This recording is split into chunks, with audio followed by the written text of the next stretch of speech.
18 minutos de la mañana, 9 y 8 en Canarias. Entramos en un nuevo capítulo protagonizado por la atenta mirada de nuestro Comando N, los ojos de Nacho Carretero y de Nuño Domínguez, a quienes también ya saben ustedes que pueden escuchar esta temporada en cualquier día y cualquier momento gracias a Ser Podcast. Así que antes que nada, saludo. Nacho Carretero, buenos días. Buenos días. Hoy en Presencia Física. Presencia ¿Qué física. tal tus bodas? ¿Bien? Bien, la verdad es que fueron muy divertidas, muy emocionantes, muy bien. Mira que a priori a mí las bodas me dan mucha pereza. Y te lo has pasado bien. Luego es que te lo pasas. Estás bien. moreno. Es que hizo muy buen día el sábado, el día de la boda, ¿eh? Vale. Yo creo que ahí pillé color. Vale. Ya sabes que yo con 2 rayitos. Nuño Domínguez, ¿qué tal? ¿Cómo estás? ¿Cómo vive, compañero?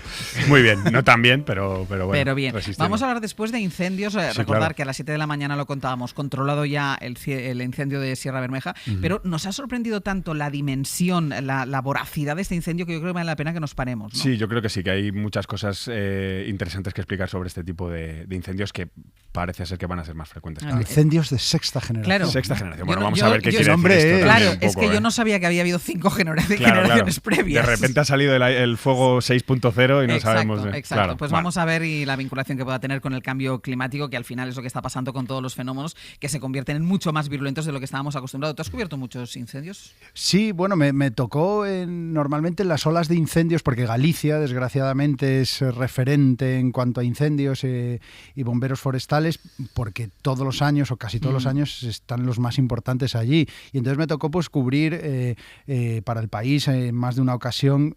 Recuerdo la última que fueron en octubre, porque además eso es un añadido, que ahora muchas veces los incendios son en meses que no están preparados, como octubre, también porque hay un clima diferente al que solía haber. Y en Galicia sí que hay una particularidad, es que en realidad en Galicia hay muchos incendios porque también hay mucha masa forestal. Bueno, digo masa forestal porque en Galicia monte ya queda poco, lo que hay casi todo es eucalipto plantado, y el eucalipto es un árbol que es papel, que Arde inmediatamente. inmediatamente. Entonces, bueno, pues cuando se dan las circunstancias y se provoca un incendio, pues en Galicia arrasa. Y después que esta masa forestal, que este monte, está muy abandonado en Galicia. La gente está yéndose de lo rural, la gente joven pues hereda esas parcelitas de monte que descuida. Y el fuego acaba pues por prender con facilidad en el descuido, en la maleza, en el propio eucalipto, cuando no es intencionado, porque en Galicia muchas cosas, y desgraciadamente, aunque esto duela decirlo y esto duela escucharlo, en Galicia muchos fuegos son intencionados porque se resuelve prendiendo fuego, pues simplemente buscar los límites de una propiedad, los cazadores, limpiar el monte está prohibido limpiarlo en verano, en invierno hay que ir a desbrozar en un horario, y mucha gente dice, pues yo no me meto a desbrozar una parcela que me da igual, que solo voy a plantar eucalipto, y entonces le prende fuego. Entonces, bueno, hay muchas circunstancias ahí que hacen que Galicia pues tenga este problema. Hablaremos de los incendios, después a partir de las 10:30, 10:40 aproximadamente, pero antes quiero hablar de otra cosa, porque hace una semana pasó por estos micrófonos el escritor Antonio Muñoz Molina, hablábamos de su nuevo libro, Volver a dónde, y fuera de micrófono charlábamos también sobre la temperatura de la violencia, ¿no? Nos preguntábamos sobre si vivimos más expuestos a esta violencia que en otras épocas, o se trata simplemente de una percepción, que te das cuenta que que la respuesta prácticamente todo es una respuesta violenta. Bueno, un tema interesante que en unos minutos vamos a tratar en este Comando N. Vamos a contar con expertos para que nos digan si es una realidad o es una percepción. Tú, Nacho, ¿qué piensas? ¿Que estamos ante una percepción o ante una realidad? Yo lo digo porque yo, que tengo aquí las teles puestas, veíamos, por ejemplo, desalojos de botellones, ahora con el levantamiento de las restricciones. Aparece una furgoneta de la policía y la respuesta es violenta. Hemos visto cómo la violencia homófoba, es decir, que hay como una reacción, o es una percepción que yo tengo, pero una reacción mucho más violenta que antes. Bueno, evidentemente yo no tengo la respuesta, pero a mí me da la sensación de que esto que ocurre siempre ha ocurrido, e incluso ocurría mucho más. Lo que pasa que ahora o somos más intolerantes con la violencia y por tanto le damos más importancia, también los medios ponen un foco más importante porque ya no estamos dispuestos a que ocurran, y me da la sensación de que la percepción de violencia es mayor que antes, mucho mayor. Y sin embargo los datos, porque ayer estuve haciendo deberes y miré un poco de datos. Por ejemplo, ahí consultando Eurostats, los datos rápidamente te dicen que en España hay 0,48 homicidios por cada 100.000 habitantes. En Francia 1,31, en Alemania 0,9. Agresiones hay lo tengo aquí apuntado, 37 agresiones por cada 100.000 habitantes. En Reino Unido hay 800. Quiero decir, los datos ponen a España a la cola de criminalidad y delincuencia. No vivimos en un país violento, todo lo contrario. Y sin embargo, la percepción de la gente es que hay más violencia que nunca, porque también los datos del Ministerio te dicen que llevamos bajando en cuanto a delincuencia y criminalidad muchos años. Y sin embargo, la percepción y este discurso de que cada vez hay más violencia, pero yo pienso que es que la percepción es casi tan importante como la realidad, porque si nosotros sentimos que vivimos en una sociedad violenta, si tenemos miedo, si estamos incómodos, pues entonces estamos restando calidad de vida. Entonces yo creo que la percepción es tan importante como la realidad y desde luego ahora hay una percepción, hay una especie de angustia de que vivimos en un momento violento y eso es importante. Y los medios también tenemos mucho que decir en este sentido. Los medios, las redes. ¿Y tú qué opinas, Nuño? Yo en esto, no sé si conocéis al escritor Steven Pinker, que ha escrito mucho sobre esto y siempre recuerda que cualquier tiempo pasado fue más violento, la gente era más agresiva, había muchos más delitos de sangre y de todo tipo, ¿no? Entonces yo creo que cualquier época pasada ha sido más violenta. Lo que pasa es que también creo que está cambiando el tipo de violencia. Ahora tenemos violencia que tal vez antes no existía tanto, y me refiero, por ejemplo, al bullying, al uso de las redes sociales para el acoso. Sí. Son nuevos modelos de violencia que pueden ser terroríficos, no solo por la violencia en sí, sino por lo que pueden ocasionar, es decir, un problema psicológico para toda tu vida o incluso acabar en problemas de suicidio, como lo hemos visto en muchos casos, ¿no? Entonces, hay que luchar también contra ello. Y la percepción, es que yo creo que también aquí hay un componente de las generaciones. Siempre vemos, ¿no? Las generaciones mayores siempre decimos, uy, los jóvenes son más violentos, estudian menos. Esto en mi época no pasaba. ¿No? Esto en mi época no pasaba. Ejemplo, las agresiones homófobas. Pues es que en los años 80 y 90 las agresiones homófobas eran constantes y el agredido no podía, ni se planteaba denunciar. ¿Y el bullying? De todo tipo. ¿Y el bullying? Es verdad que ahora lo que dice Nuño... Lo que pasa es que no existía como palabra, ¿no? Como concepto, sí. El bullying era un uso habitual en los colegios y ahora pues ocurre, sí, pero se pone en pie de guerra pues el colegio, los padres... De todas maneras, ahora que sacabas los datos, a mí me interesaría mucho, hablando de lo de las agresiones homófobas, es el desglose de esas agresiones, es decir, cuántas son, de qué tipo... porque realmente, bueno, es verdad que según la policía y el Ministerio del Interior están aumentando, pero no sabemos del todo qué tipo de agresiones son. Vamos a hacer una cosa, vamos a hacer una pausa y a la vuelta, tanto con Nacho como con Nuño, vamos a incorporar a expertos que nos hablen de si es una percepción, esta que tenemos, los que estamos metidos en los medios de comunicación, lo estamos viendo, las redes sociales, o es una realidad. A la vuelta lo contamos. Hoy por hoy. Àngels Barceló. Todo mi apoyo a la familia y a los seres queridos de Samuel, el joven asesinado al grito de maricón. Al abandonar la sala escucharon gritos de asesinos y enseñar la cara. La investigación sigue abierta. Todos los indicios apuntan a un nuevo caso de violencia machista y aunque su presunto agresor está en prisión provisional desde ayer, aún se investigan los hechos. Este plan va a tener distintos objetivos. El primero de ellos es actualizar los delitos de odio y el segundo es adoptar los cambios pertinentes para que aquellos grupos que quieren devolver el odio a las calles de España no tengan ninguna opción de conseguirlo. Este odio se siembra porque en España hay discursos y líderes políticos dedicados día y noche a sembrar odio. 10 y 21 minutos de la mañana, 9:21 en Canarias. Esta mañana en nuestra primera parte del Comando N vamos a poner el acento en una sensación creciente que es la de la violencia, esa lluvia fina y constante de la que ahora escuchábamos algunos ejemplos, para preguntarnos si ese aumento sobre la violencia en sus distintas variantes es real y mayor en la actualidad que en otras épocas o se debe más a una percepción que va calando en todos nosotros. ¿Cuáles son las causas, en todo caso, que favorecen esta sensación o esa realidad? ¿Quiénes son los responsables de las mismas y cuáles pueden ser las soluciones que deben ponerse sobre la mesa? Sigo aquí junto a Nacho Carretero y a Nuño Domínguez y, si os parece, sumo una nueva voz, la de Sergio Oliveros, es psiquiatra y director del Grupo Oliveros. Sergio, ¿qué tal? Muy buenos días. Buenos días, me ha encantado. Antes de entrar en si es percepción o realidad, una pregunta. ¿El ser violento es consustancial a nuestra propia condición de seres humanos? Yo creo que sí, que es evidente. O sea, se ha visto que nosotros derivamos de una estirpe común con los chimpancés y con los bonobos, y sobre todo en los chimpancés se observan guerras y conductas violentas que no se observan en otros animales que tienen una regla, digamos, de inhibición de la agresividad contra ellos mismos, ¿no? Uh-huh. Los chimpancés pues pueden montar una guerra que mueren muchísimos individuos por acceso al agua, por un acceso a frutas, etcétera. Y lo mismo pasa en el hombre desde el origen de los tiempos. O sea, somos violentos. El problema, creo yo, es el control de esa agresividad que en los últimos tiempos está disminuyendo mucho, ¿no? O sea, ¿tú dirías que vivimos en un marco más violento o la sociedad siempre se ha movido en unos parámetros de violencia similares a los de ahora?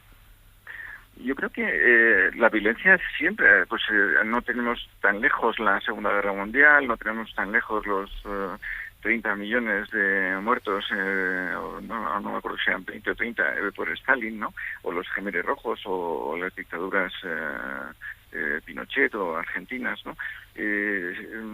Siempre ha habido violencia. Lo que pasa es que ha estado concentrada en estamentos en los que hemos permitido que ejercieran la violencia, o bien se han producido momentos de crisis con revoluciones y de forma más desordenada. Pero lo que pasa actualmente es que todos, digamos, tenemos un control más bajo de la violencia, de tal manera que se expresa con más inmediatez y más virulencia, por decirlo así, ¿no? Uh-huh. En un problema de tráfico, en un problema de debate político, en una discusión de cualquier tipo de comunidad de vecinos, o evidentemente, pues no sé, lo que ha pasado en Galicia, ¿no? Con el asesinato de este hombre. Pero hay que reflexionar, por ejemplo, en lo que pasó en la toma del Capitolio por los alardes de Trump que luego dominaron las masas, ¿no? Eso habría sido impensable hace 20 años, por mucho que un líder político hubiera agitado a las masas para que atacaran el Capitolio, no lo han hecho ni caso. Ahora sí, y no solo lo hacen, sino que lo hacen disfrazados y lo hacen con armas y dispuestos a morir y a matar, ¿no? Es algo que antes no pasaba, ¿no? Nuño quiere preguntar, Nuño. No, sí, yo iba a preguntar si tal vez esto es porque cada vez consideramos menos tolerable la violencia, cualquier acto de violencia, y le damos como más visibilidad, ¿no? Cada vez que sucede cualquier acto violento tiene mucha más repercusión, porque cada vez es menos aceptable la violencia en nuestras sociedades, porque claro, si hablamos de golpes de Estado o violencia en la calle o guerras, eran mucho más comunes antes que ahora, ¿no? Sí. Eran más comunes, pero ahora siguen ocurriendo actos violentos de forma explosiva e incluso organizada, ¿no? Pues las violaciones en manada, o el otro día pues el linchamiento de este hombre que lo arrastraron por la calle, pues es un auténtico linchamiento. Esto antes tampoco pasaba, ¿no? O sea que la represión lo único que consigue es pues que se exprese, como no haya presión, pues que la presión salga por donde menos te lo esperas, ¿no? Pero el hecho además que esto es, violenta, ¿no? Sergio, el hecho de que todos estos altercados de los que tú estás hablando, esa violencia de la que estás hablando, tenga la repercusión mediática que tenga a través de los propios medios de comunicación o a través de las redes sociales, hace como que haya más explosión de violencia. Yo creo que sí, porque vivimos en una época en la que nos investimos de un respaldo moral, tanto desde la izquierda como desde la derecha, como desde el ateísmo, como desde la creencia religiosa. Nos creemos, lo que yo pienso creo que es superior a lo que creen los demás, ¿no? Y me creo investido con un derecho a expresar. Y yo puedo ser moderado y otro de mi grupo puede ser más violento, y ese es el que va a actuar violentamente, ¿no? Uh-huh. Pues Sergio Oliveros, muchísimas gracias.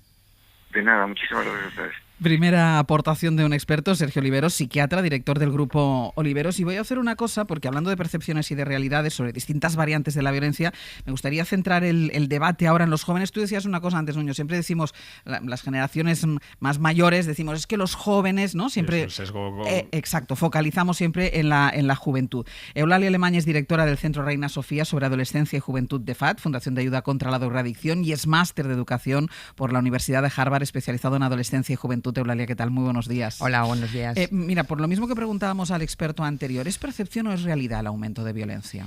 Yo creo que es percepción. Discrepo, ¿no? Porque yo creo que, por ejemplo, Europa ha vivido el periodo de paz más largo de la historia de la humanidad, ¿no? La Declaración de los Derechos Humanos, por ejemplo, ha sido un antes y un después, en donde ya tenemos como una línea roja en donde no hay que traspasar, y tenemos mucha sensibilidad con respecto. Creo que las conductas atávicas, estas más violentas, evidentemente existen, ¿no? Y están dentro de lo que es el ser humano, pero que cada vez evolucionamos más, tenemos que tener esa fe, ¿no? ¿No es más permeable la juventud de ahora a la violencia que lo era la juventud de antes? No, yo creo que de hecho nos lo demuestran los movimientos que estamos viendo de los jóvenes, ¿no? Movimientos pacifistas, ecologistas, feministas, es decir, es una generación súper activa en todo este tipo en contra de todo lo que tenga que ver, que va en contra de los derechos humanos, ¿no? Es decir, y sobre todo el tema de la ecología, ¿no? Que es una violencia más con respecto al medio ambiente y al planeta, ¿no? Entonces, ellos son muy conscientes de que Internet ha sido un punto de inflexión, ¿no? Es decir, que hay un altavoz ahí brutal, en donde cosas que no sabíamos, ¿no? O sea, que se producían muchos hechos, pero que no lo sabíamos, pues se multiplica. Y de hecho, pues el 34% de los jóvenes nos dicen que han sufrido delitos de odio dentro de las redes, ¿no? Los tienen muy identificados. Nosotros hemos hecho una investigación, estamos haciendo una campaña que se llama No More Haters, ¿no? Para un movimiento de decir, bueno, reconoce que esto es un discurso de odio e identifícalo, ¿no? Frénalo, denúncialo y combátelo, ¿no? Es decir, bueno, no me gusta utilizar intenta acabar con él. Intenta acabar con él, ¿no? Eulalia, yo quería preguntarte precisamente sobre las redes sociales, porque salen constantemente a relucir y hablamos de percepción. ¿Hasta qué punto, en tu opinión, las redes sociales son ahora pues el canal principal por el cual alimentamos esa percepción? Es decir, pues lo hablábamos antes fuera de antena, ¿no? Antes alguien se agarraba un cabreo o cometía un acto violento, pues tal vez le gritaba a la tele o tal vez rompía una botella en un bar. Ahora cualquier persona que se cabree mínimamente o que diga un discurso de odio, simplemente lo pone en el móvil y nos llega el momento a todos en el móvil. Entonces, claro, repartir toxicidad... efecto multiplicador, ¿no? Sí, repartir toxicidad ahora es relativamente sencillo. Entonces, claro, nos bombardean con cosas que a lo mejor no tienen importancia, pero que alimentan la percepción. No sé qué opinas tú. Sí, hay un 54% de los delitos que se denuncian son en Internet. El 54% es mucho, ¿no? Es decir, que realmente es un caldo de cultivo, ¿no? Ya digo, los jóvenes lo identifican muy, muy claro, ¿no? Son 3 colectivos, sobre todo los que sufren más que son los inmigrantes, ¿vale? El colectivo LGTBI+, y las mujeres, sobre todo las feministas, ¿no? Es decir, que realmente lo tienen identificado lo que es. Cuesta mucho también para ellos distinguir y para ellas distinguir lo que es una broma, cómo traspasamos los chistes a que eso sea un discurso de odio, ¿no? Es decir, esto es como un iceberg, ¿no? Debajo tenemos nuestros prejuicios, tenemos nuestras percepciones y estereotipos con respecto a la inmigración, con respecto a la gente de Latinoamérica, la gente de color, los subsaharianos, o sea, todos tenemos un marco mental, ¿no? Entonces, esa frontera entre cuando ya consigue ser un delito de odio, porque el delito de odio siempre es contra un colectivo vulnerable, que ha sido discriminado o que no tiene capacidad de reacción, ¿no? O que ha sido maltratado en el fondo, ¿no? Pero Eulalia, ¿no crees que la percepción puede llegar a ser tan importante como los datos en sí? Es decir, que la sociedad perciba que vivimos en una sociedad muy violenta o más violenta, pues al final puede llegar a ser tan importante como si efectivamente lo viviésemos, porque va a tener unas consecuencias en el comportamiento. Bueno, también eso nos hace más sensibles, ¿no? Ahora la gente denuncia más, somos más intolerantes, ¿no? Con respecto a la violencia, ya no conscientes, ¿no? Los jóvenes te lo dicen, ya no conscientes ese tema y se denuncian, echan de menos que haya más herramientas para denunciar, les produce bastante ansiedad, ¿no? E incluso miedo, porque ya se cortan, por decirlo de alguna manera, de expresar sus opiniones porque piensan la que me va a caer, ¿no? O sea, pero tienen sus herramientas, ¿no? ¿Y ha cambiado o es más difusa la escala de valores de los jóvenes de ahora a los jóvenes de antes? Pues tú hablabas, por ejemplo, de la implicación en el cambio climático. Esto es un valor, evidentemente. ¿Han cambiado los valores? Bueno, ha cambiado, por ejemplo, cambia mucho el concepto de intimidad, ¿no? Es decir, para nosotros lo que era el pudor, la intimidad, nuestra generación, no se te ocurría mostrar según qué cosas en público, nos habían enseñado a que eso se quedaba en familia y ellos son muchísimo más abiertos, muestran su físico, y eso, claro, tiene también su repercusión, ¿no? Es decir, que los insultos que tienen que ver con ser gorda y fea son brutales, ¿no? Feminazi, tal, o sea, las mujeres además sufren doble discriminación, ¿no?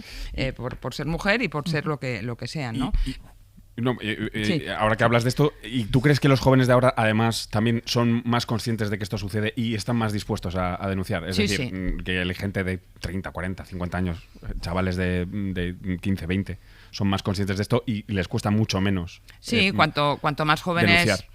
cuanto más jóvenes tienen menos conciencia crítica, porque es normal, esto es una cosa de evolución, ¿no? El pensamiento crítico lo tenemos que trabajar, no vienen con ello de serie, pero sí, los jóvenes son muy conscientes de que hay que frenarlo y de las causas, ¿no? O sea, que hablan de inmadurez, hablan de complejos, ¿no? Hablan de, no sé, de un montón de temas de que la gente está aburrida, entonces te sale lo peor de ti, ¿no? Cuando tienes estas situaciones. Ellos lo identifican bastante claro.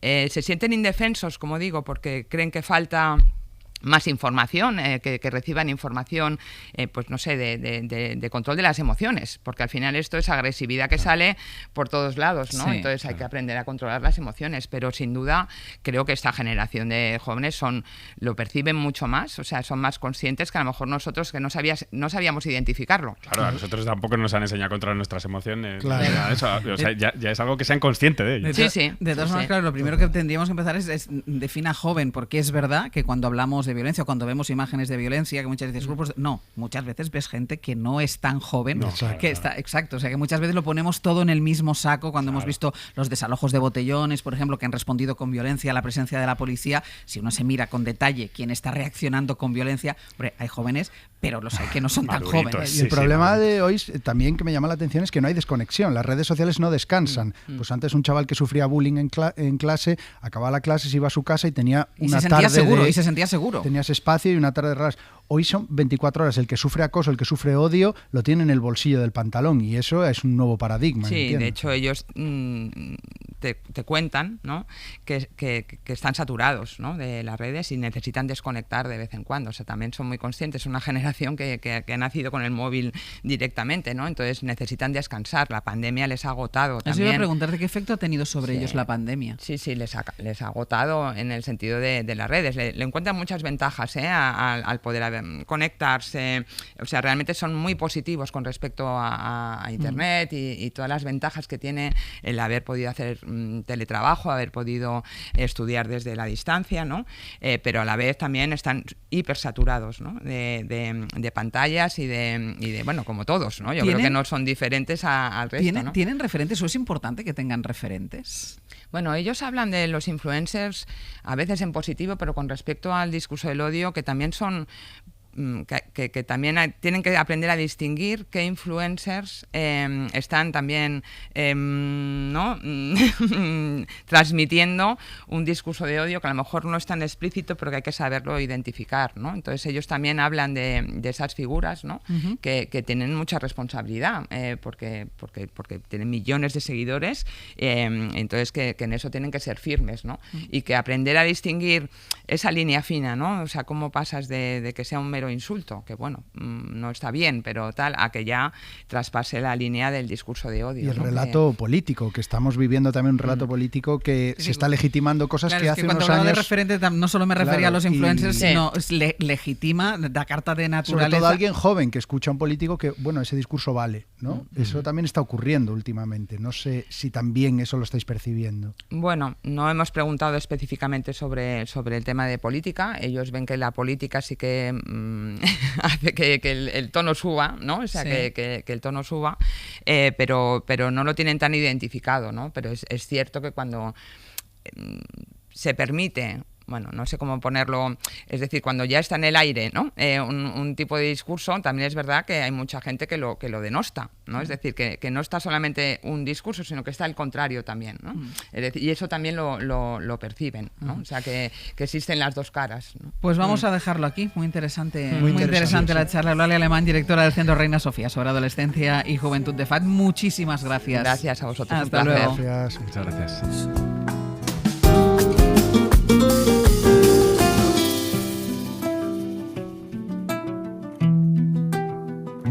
Hoy por hoy. Àngels Barceló. Green was the color of the grass where I used to read at Centennial Park. I used to think I would meet somebody there. Teal was the color of your shirt when you were 16 at the yogurt shop. You used to work, had to make a little money. Aquí seguimos con Nacho Carretero, con Nuño Domínguez, Comando N. Hablábamos hace un instante de la violencia humana, pero hoy lamentablemente vamos a tener que seguir hablando de la violencia natural, del incendio de Sierra Bermeja en Málaga. Las autoridades lo dan ya por controlado, lo hemos contado a las 7 de la mañana, pero ha sido de una complejidad y de una virulencia sin precedentes, y hemos incorporado, lo decíamos al inicio de este tramo, también algunos términos que también para muchos de nosotros eran desconocidos. Un incendio de sexta generación. Nuño, ¿esto qué quiere decir? Bueno, este es un término que todavía está debatiéndose, hay expertos que lo defienden, otros que no, pero bueno, básicamente es como un fuego que ha ido evolucionando desde los años 50, ha ido creciendo, ¿no? Al principio, pues los incendios en los años 50-60 se debían al abandono progresivo del campo, ya existía ese fenómeno. Después, las siguientes generaciones, por ejemplo, los incendios se van haciendo más grandes, empiezan a estar condicionados por la urbanización, casas en zonas boscosas que introduce el peligro de mucha población expuesta a incendios cada vez más grandes, y en esta sexta generación hay muchas cosas que lo caracterizan, como por ejemplo que el fuego genera su propio clima, genera sus propios vientos, sus propias nubes que pueden llegar casi hasta los límites casi del espacio exterior y después volver a caer y generar otros focos, ¿no? Pero a mí lo que más me ha sorprendido de este fuego, y creo que es lo que más lo caracteriza, es que no hay forma de apagarlo, estamos a merced de la climatología para poder controlarlo. Claro, es que de hecho se ha podido controlar esta noche porque ha llovido. Eso es. Y esto nos devuelve un poco al pasado, ¿no? A cuando salía el cura con la cruz para ver si llovía, ¿no? Sí. O pues en este sentido estamos un poco en la misma situación. Una vez que se producen este tipo de incendios, solo con los métodos de extinción no vamos a poder con ellos. Necesitamos que cambie el tiempo, necesitamos que cambien los vientos. Porque no, hablemos, o sea, lo llamemos como le llamemos, de sexta generación, sí que es evidente que este incendio ha sido diferente a todos los que hemos vivido hasta ahora. Esto sí. Eso dicen los expertos, que es de un tipo muy parecido a lo que hubo en Portugal, en Grecia, en Turquía este verano. También en California, también en Chile, por ejemplo. Sí, es un nivel superior, y se suman muchos factores. Por ejemplo, mucho más combustible, es decir, bosques cada vez más abandonados, menos cuidados, con menos cortafuegos, con más maleza, como decía antes Nacho, y luego también condiciones de aridez extrema. Y aquí, en esto, es decir, el cambio climático tiene mucho que ver. No viene con el mechero el cambio climático, pero sí que hace unas condiciones mucho más favorables para que se produzcan este tipo de en Galicia fuego. Se habla mucho de los días 30-30-30, que es días de más de 30 grados, menos de 30% de humedad y vientos de más de 30 kilómetros por hora. Cuando hay esos días 30-30-30, casi seguro va a haber un incendio. Claro, esos días antes en Galicia hace años pues eran muy difíciles. Ahora te los encuentras... Cada vez se dan más. Pues, por ejemplo, hace un par de años en octubre, que fueron los peores y si le sumas un paisaje como el gallego, que antes lo hablábamos, ¿no? Lleno de eucaliptos, que además no es una especie autóctona, parcelas mal cuidadas, con mucha maleza, pues ahí tienes la... Dicen en la NASA que los incendios devastadores como este, que se ha controlado esta mañana, darán la vuelta al mundo. Lo están haciendo. Hablábamos, por ejemplo, poníamos el acento en el de Portugal en 2017, los de Grecia de este verano, los de Australia del año pasado, los de cada verano en California, que nos hemos habituado, pero hay incendios devastadores todos los años en California.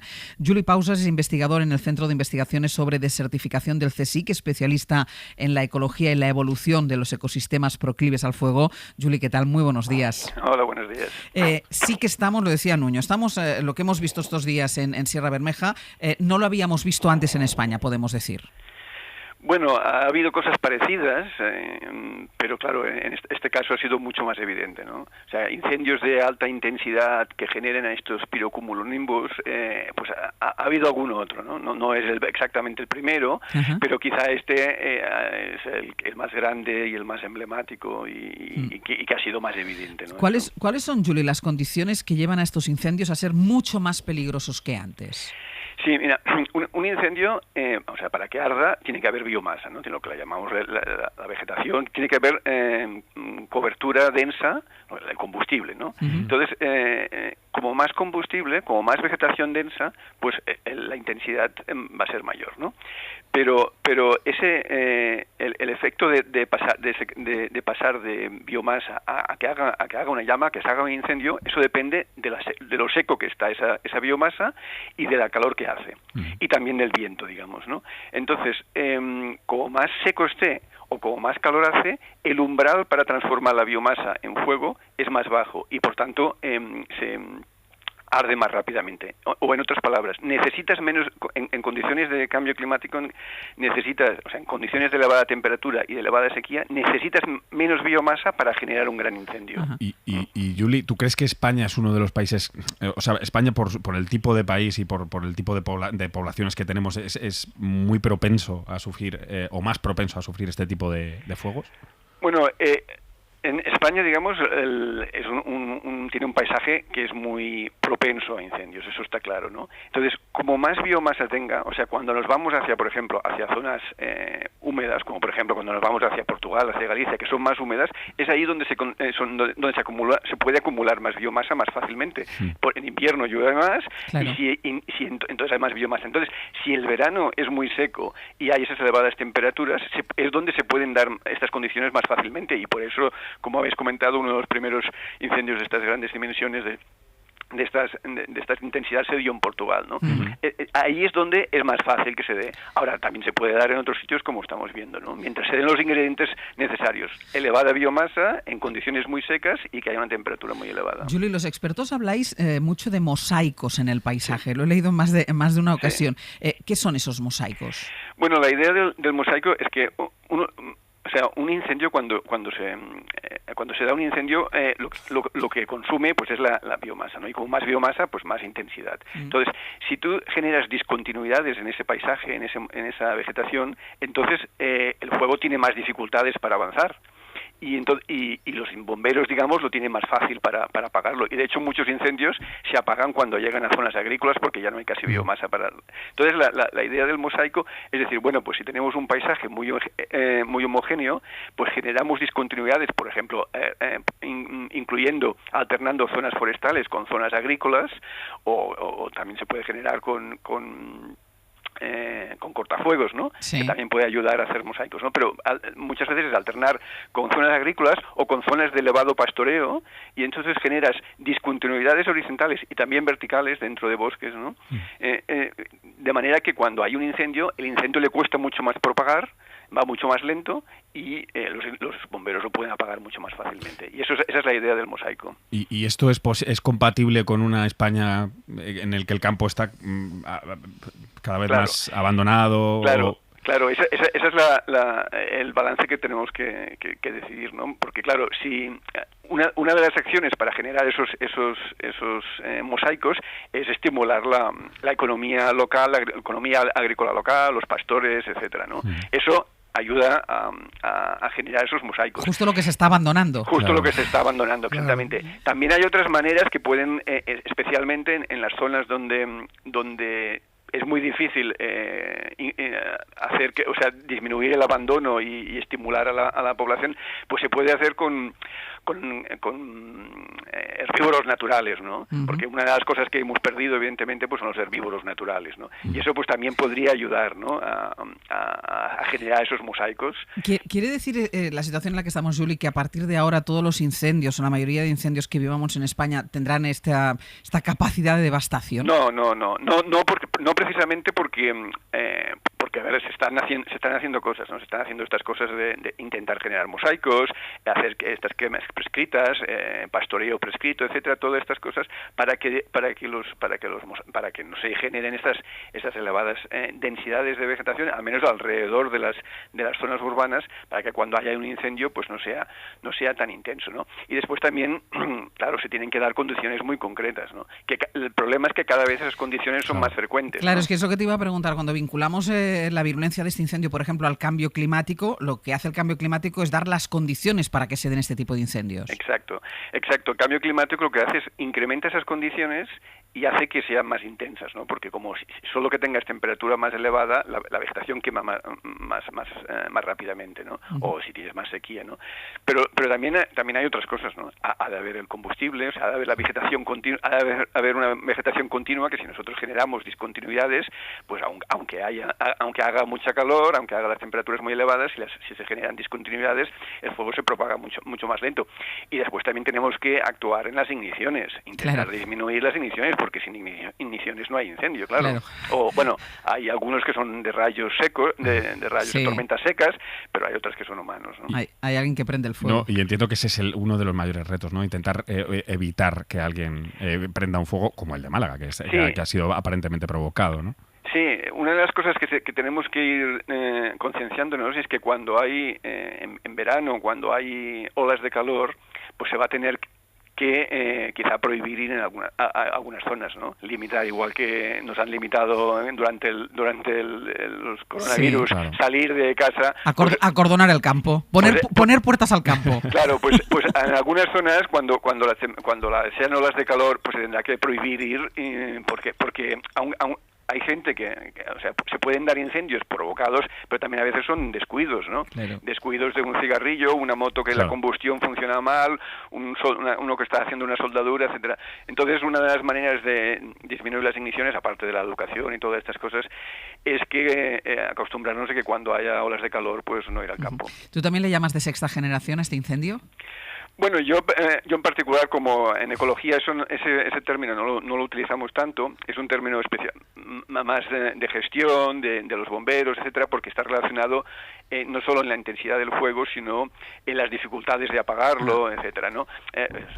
No es que no lo utilizamos en ciencia, digamos, pero vaya, es una manera de utilizarlo y se entiende y es correcto, ¿no?